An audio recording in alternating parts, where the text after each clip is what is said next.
भक्तों, नवरात्रों में ज्वारे का क्या करें? अखंड ज्योत की बात का क्या करें? अखंड ज्योति में जो तेल होता है बच जाता है, उसका क्या करें? नवरात्र कब समाप्त होंगे और 2025 में कन्या पूजन कब करें? और हरे भरे जौ का क्या करें? नवरात्रि में आप सब बाद में गलती ना कर बैठे। अर्थात नवरात्रि के बाद में जो चावल होते हैं, जो ज्वारे होते हैं, जो ज्योत की बत्तियां होती हैं, जितनी भी हम नवरात्रि के समय में सामग्री चढ़ाते हैं, उन सब का क्या करें? ये सब आप गलत तरीके से नदी में विसर्जित कर देंगे और इसके फायदे नहीं जान पाएंगे। इस वीडियो को देखने के बाद आपको पूर्ण रूप से समझ में आ जाएगा कि सामग्री का क्या करना चाहिए। भक्तों, चैत्र नवरात्र में कन्या पूजन अष्टमी या नवमी तिथि को किया जाता है। इस साल अष्टमी तिथि 5 अप्रैल और नवमी तिथि 6 अप्रैल को पड़ रही है, जिस वजह से अष्टमी तिथि की कन्या पूजन 5 आरके के साथ 21 अप्रैल और नवमी तिथि की कन्या पूजन 6 अप्रैल को किया जाएगी। ऐसे में आप इन दोनों में से किसी भी दिन कन्या पूजन कर सकते हैं। देखिए भक्तों, आप में से अधिकतर जो लोग हैं, नवरात्रि में बहुत सारे गलती कर बैठते हैं। 9 दिन तक आप माता रानी की खूब पूजा करते हैं। और भक्तों, माता रानी की पूजा करने के बाद जो चावल होते हैं, जो श्रृंगार का सामान होता है, अगरबत्तियां की जो कही जाए, जली हुई भस्म होती है, जो श्रृंगार का सामान होता है, जो दैवी सिक्का होता है, यह सब नदी में जाकर के विसर्जित कर देते हैं। भक्तों, यही सबसे बड़ी मूर्खता है। सारी जानकारी इस वीडियो में मैं आप लोगों को विस्तार से बताऊंगा। भक्तों, अधिकतर लोगों को चैत्र नवरात्रि में 9 दिनों तक खूब पूजा करते हैं। पूजा करने के बाद भी उन्हें फल नहीं मिलता। क्यों फल नहीं मिलता? यही सबसे बड़ी गलती करते हैं। माता रानी स्वयं उन्हें प्रसाद देकर के जाती है, उनको फल प्रदान करके जाती है, लेकिन व्यक्ति उस फल का सदुपयोग नहीं कर पाते। देखिए भक्तों, अगर कुआं आपके पास में है और अगर आप कुएं में से पानी नहीं निकलोगे तो आपकी प्यास कैसे बुझेगी? ठीक उसी प्रकार आपको जानकारी नहीं है। तो प्रसाद तो आपके पास में है, लेकिन उसका प्रयोग करना नहीं कर रहे हैं। भक्तों, कहने का मतलब है, मैं जो तरीका बताऊंगा, इस तरीके से आपके जीवन में चल रही परेशानी, गरीबी, रोग दोष, तकलीफ, हर प्रकार की मनोकामना की पूर्ति होगी। वीडियो को ध्यान से देखना। आज मुझे अपने गुरुओं के द्वारा प्रेरणा मिली है, माता आदि शक्ति के द्वारा प्रेरणा मिली है। ध्यान से देखना, नवरात्रि के समय में आप कौन सी गलती करते हैं जिससे आप निधन रह जाते हैं। भक्तों, आगे बढ़ने से पहले अगर आप भी चाहते हैं कि माता लक्ष्मी का आशीर्वाद आपके ऊपर सदैव बना रहे, तो इस वीडियो को एक लाइक करके आपके अपने चैनल अद्भुत बॉक्स में जय लक्ष्मी माता लिखकर अपनी हाजिरी अवश्य से लगाए। भक्तों, जब भी हम माता रानी की पूजा करते हैं तो हम उन्हें श्रद्धा से चावल, फूल और सिक्के अर्पित करते हैं। अब मैं उन चावलों की बात कर रहा हूं जो पूजा के बाद बचते हैं, वो नहीं जो ढेर सारे होते हैं, बल्कि खास वो चावल जो हम क्षमा याचना करते हुए माता रानी को समर्पित करते हैं। अक्सर देखा गया है कि पूजा समाप्त होने के बाद लोग उन चावलों, फूलों और सिक्कों को उठाकर नदी में बहा देते हैं। अब जरा सोचिए, आपने पूरे 9 दिन तक माता रानी की पूजा की, उनका आशीर्वाद प्राप्त किया, और जब उन्होंने आपको प्रसाद के रूप में कुछ दिया तो आपने उसे बिना सोचे समझे बहा दिया। यही तो सबसे बड़ी गलती है। 9 दिनों की भक्ति का फल आप खुद अपने हाथों से पानी में बहा देते हैं। ऐसा नहीं करना चाहिए। इन चावलों का, फूलों का, सिक्कों का अपना एक अलग महत्व होता है। ये सब चीजें माता रानी की कृपा से जागृत हो जाती है। ये कोई साधारण वस्तुएं नहीं रह जाती। इसीलिए जब भी आपको ऐसे चावल मिले तो उन्हें संभाल कर रखें। आप चाहें तो इन चावलों को अपने अन्न भंडार में रख सकते हैं। मतलब जो चावल आप रोज पकाकर खाते हैं, उनमें इन चावलों के 2-4 दाने मिला दीजिए। कुछ चावल अपने घर के धन स्थान पर भी रखिए। जो फूल पूजा में चढ़े होते हैं, उन्हें सुखाकर अपने पर्स या तिजोरी में रखिए। और जो सिक्के माता रानी को चढ़ाए गए होते हैं, उन्हें भी अपने पर्स या धन पेटी में रखें। इन सब का बड़ा लाभ होता है। माता के मंत्रों से सिद्ध ये चावल, फूल और सिक्के हमारे जीवन में सकारात्मक ऊर्जा लाते हैं। नवरात्रि में जब नवदुर्गा का साक्षात वास होता है तो उस समय अर्पित की गई हर चीज जागृत हो जाती है, उसमें शक्ति आ जाती है। अब बात करें इन चावलों को खाने की, तो इन्हें एक साथ कभी मत खाइए। जब भी घर में चावल बने तो उसमें माता रानी के छड़े हुए सिर्फ 1 या 2 दाने डाल दीजिए। इससे आपके शरीर को शक्ति मिलती है, रोग दोष दूर होते हैं और जीवन में आने वाले कष्टों से बचाव होता है। शारीरिक पीड़ा है, मानसिक पीड़ा है, वह दूर हो जाती है।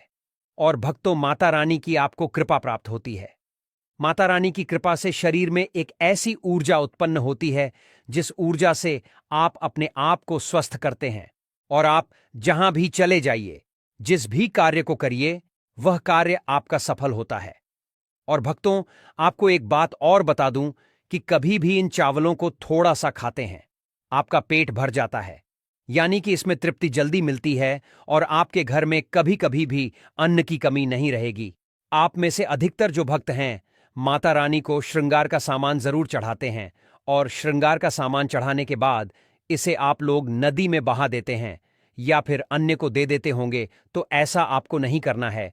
जो श्रृंगार का सामान आप चढ़ाते हैं, माता रानी के लिए 9 दिन के बाद इस श्रृंगार के सामान को आपके घर की जो शादीशुदा महिलाएं हैं, उन्हें देना चाहिए।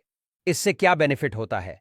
इससे अखंड सौभाग्य की प्राप्ति होती है। जब तक वह माता बहनें श्रृंगार करेंगे, जो भी माता रानी को चढ़ा हुआ आपने दिया श्रृंगार करेंगे, तब तक अगर साक्षात स्वयं काल भी उनके पास आ जाए, उनके पति को ले जाने के लिए, मृत्यु के घाट उतारने के लिए, तो उनका बाल भी बांका नहीं कर पाएगा। इससे उसे स्त्री को अखंड सौभाग्यवती की प्राप्ति होती है। महिलाएं घर की साक्षात लक्ष्मी होती हैं। इसीलिए भक्तों, विशेषकर ध्यान रखें कि जो बचा हुआ माता रानी को चढ़ाया गया श्रृंगार का सामान होता है, माता बहनों को देना चाहिए। अब इधर मैं आप लोगों को बताना चाहूंगा, आप में से अधिकतर भक्त जो जोत का बचा हुआ तेल होता है, इसे क्या करते हैं? नदी में विसर्जित कर देते हैं। सबसे बड़ी यही गलती है।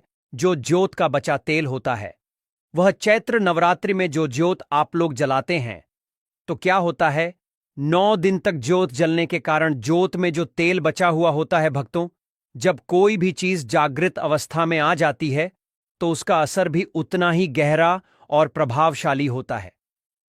आपने देखा होगा कि हर मूर्ति की पूजा नहीं होती।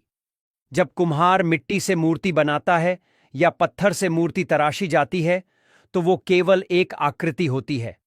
असल पूजा तो उसी मूर्ति की होती है जिसकी प्राण प्रतिष्ठा हो चुकी हो, यानी जिसमें देवी देवता का जागरण हो चुका हो। उसी तरह जो ज्योति हम माता रानी के आगे जलाते हैं, उसका जो तेल बच जाता है, वो भी जलते जलते जागृत अवस्था में आ जाता है। अब ये तेल कोई आम तेल नहीं रह जाता। इसमें माता की कृपा समा जाती है और इसका उपयोग बहुत लाभकारी हो सकता है। अगर आपके शरीर में दर्द रहता है, सिर में भारीपन है, पैरों में थकान रहती है, या आपको ऐसा लगता है कि किसी ने आप पर तंत्र मंत्र या काला जादू कर दिया है, तो उस स्थिति में इस तेल का उपयोग बहुत कारगर होता है। आपको बस इतना करना है कि वो बचा हुआ तेल अपने शरीर के कुछ हिस्सों पर लगाना है। सबसे पहले अपने सिर पर थोड़ा सा तेल लगाइए, फिर शरीर के उन हिस्सों पर लगाइए जहां दर्द महसूस होता है। शरीर के 7 हिस्सों पर यह तेल लगाना बहुत प्रभावशाली होता है, जैसे सिर, पैर, हाथ, कोहनी, हृदय, गला और पीठ। जब आप ऐसा करते हैं तो चाहे कितनी भी बड़ी नकारात्मक ऊर्जा क्यों ना हो, कितना भी भारी तांत्रिक असर क्यों ना हो, माता रानी की कृपा से वो सब दूर हो जाता है। आपको किसी ओझा, तांत्रिक या बाबा के पास जाने की कोई जरूरत नहीं पड़ेगी। ये उपाय आपके लिए बहुत कारगर रहेगा। हमारे गुरुजी की प्रेरणा से ही हमें ये जानकारी आप तक पहुंचानी थी, ताकि इसका लाभ समाज को मिले। आप इस तेल को 1 साल तक भी संभाल कर रख सकते हैं और जरूरत पड़ने पर इस्तेमाल कर सकते हैं। अगर कभी सिर दर्द होता है, जो अक्सर ग्रह नक्षत्रों की वजह से होता है, तो इस तेल को सिर में लगाने से तुरंत आराम मिलता है। राहु, केतु या अन्य दुष्ट ग्रहों का प्रभाव हो तो वो भी धीरे धीरे शांत हो जाता है। इस प्रकार से आपको 7 हिस्सों का चुनाव करना होता है। तो कैसी भी आपके जीवन में परेशानी हो, शरीर में शारीरिक पीड़ा हो, सारी पीड़ा दूर हो जाती है। भक्तों, चलिए मैं आप लोगों को बताना चाहूंगा, नवरात्रि में अगरबत्ती आप जलाते हैं, या फिर आप गोबर के कंडे जलाते हैं, या फिर आप माता रानी के लिए जो भी चीजों को जलाते हैं, तो भक्तों, भस्म का क्या करना चाहिए। जलाने के बाद जो अंतिम चीज होती है, वहां चीज भस्म होती है। भस्म का क्या करना चाहिए? तो भक्तों, हम आपको बता देते हैं कि इस भस्म को पूरे साल के लिए, 1 साल के लिए, इस प्रकार की भस्म को बटोर करके रखना चाहिए। जो अगरबत्ती की भस्म है, या फिर कहा जाए गोबर के कंडे की भस्म रखी है, क्योंकि माता रानी को हम जो कच्ची धूप जलाते हैं, उसकी भस्म भी काफी सारी हो जाती है। क्या इसे में नदी में बहा देना चाहिए? अगर ज्यादा है तो नदी में बहा दीजिए। बाकी कम से कम आपको 1 साल के लिए आपको यह भस्म अपने पास में जरूर रखनी चाहिए। जो भस्म होती है इसका क्या करना चाहिए? अगरबत्ती की जो भस्म होती है इसे पूरे 1 साल के लिए आपको बचाकर रखना होता है और इसे थोड़ी थोड़ी आपको खानी होती है।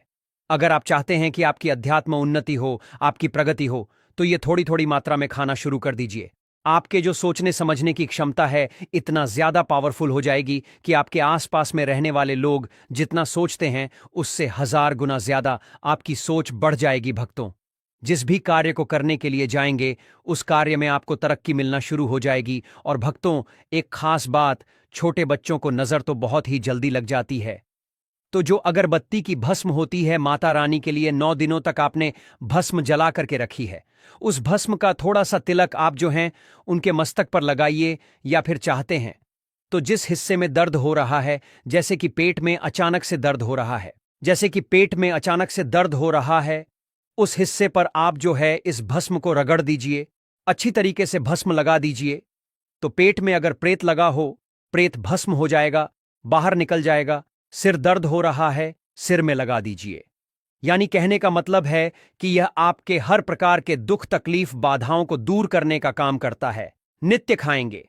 अपने छोटे बच्चे को खिलाना शुरू कर दीजिए। पढ़ने लिखने में कमजोर है, ऐसे में जो बुद्धि स्थिर हो जाएगी। कई लोग पढ़ने लिखने को बांध देते हैं, कई लोग किसी की किस्मत को बांध देते हैं। तो भक्तों, इन सारी समस्याओं से छुटकारा पाना चाहते हैं तो इस भस्म का तिलक प्रतिदिन जरूर लगाइए। अगर दोस्तों आप इनका तिलक लगाते हैं तो फिर यह अति उत्तम है। सोने पर सुहागा होगा आपके लिए और आपके बच्चे की जो पढ़ने लिखने की जो क्षमता है काफी बढ़ जाएगी। आप जहां भी जाएं आपको भी अध्यात्म उन्नति मिलेगी। इस भस्म का जब तक तिलक आपके सिर पर लगा रहेगा कोई भी आपका बाल बांका नहीं कर पाएगा। और भक्तों, यदि आपके ऊपर कोई व्यक्ति तंत्र विकार करता है या करने का प्रयास भी करेगा तब भी नहीं लगता है। हमारे चैनल प्राचीन ज्ञान का मकसद है जनहित एवं जन कल्याण करना। आइए जानते हैं कि ज्योत की बात का क्या करना चाहिए। आप में से अधिकतर भक्त या तो नदी में बहा देते हैं और अधिकतर लोग हैं या धन स्थान पर रखते हैं। इससे फायदा नहीं मिलता दोस्तों। ज्योत की बात ही हमेशा जागृत अवस्था में रहती है। ध्यान से सुनना। जो कि बात को हमेशा आप जो है अपनी बाजू पर पहनना, बाजूबंद की तरह आपको इसे पहनना चाहिए। अगर लड़की है तो लड़की से अपनी भुजा में आपको इसे पहनना चाहिए। क्यों पहनना चाहिए? क्योंकि यह कोई साधारण नहीं है। यह साक्षात मां दुर्गा का आशीर्वाद होता है। यह साक्षात मां दुर्गा की कृपा होती है, प्रसाद होता है। 9 दिन तक अखंड जलने के कारण यह चैतन्य हो जाता है। इसमें प्राण आ जाते हैं, इसमें शक्ति आ जाती है। इसलिए इसे पहनने के बाद कई प्रकार से फायदे मिलते हैं। अगर आप इस प्रकार के फायदे लेना चाहते हैं तो यह ज्योत की बात अवश्य धारण करें। इसको धारण करने के बाद जो 9 प्रकार के फायदे कहे हैं संत महात्मा ने, वही फायदे मैं आप लोगों को इस वीडियो में बताऊंगा। इसका पहला फायदा है कि अकाल मृत्यु एवं दुर्घटना से बचाता है।